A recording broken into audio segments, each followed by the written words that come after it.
Plants கூட நம்மள மாரி தான். நீர தேடி ஃப்ளோயிங் வாட்டர் சவுண்ட் கேட்டதும், அதோட ரூட்ஸ் அந்த பக்கம் வளருமாம். வாட்டர் இல்லாத இடத்துல கூட டைரக்ஷன் சென்ஸ் பண்ணிடும். இது பயோ அக்கௌஸ்டிக் ரெஸ்பான்ஸ். இயர்ஸ் இல்ல, ஆனாலும் வைப்ரேஷன ஃபீல் பண்ணி சவுண்ட் வேவ்ஸா மண்ணுல டிஃப்யூஸ் ஆகும். ரூட்ஸ் அந்த ஃப்ரீக்வென்சிய சென்ஸ் பண்ணி அந்த பக்கம் வளரும். 2017ல இத பத்தி ஸ்டடி கிரியேட் பண்ணாங்க. Pots with no water but sounds from speaker. ஸ்பீக்கர்ல இருந்து வாட்டர் சவுண்ட் ப்ளே பண்ணாங்க. வாட்டர் இல்ல, ஆனா சத்தம் இருந்ததால வேர் அத ஃபாலோ பண்ணி அந்த பக்கம் வளர்ந்துதாம். அப்படின்னா தாவரங்கள் ஹைட்ரேஷன் சிக்னல் கேட்கறது மாரி தான். வாட்டர் இல்ல, சவுண்ட் இருந்ததால வேர் அந்த பக்கம் போகுது. So we can say plants use sound like GPS.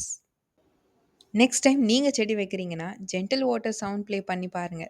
வேர் எப்படி வளருதுன்னு பாருங்க.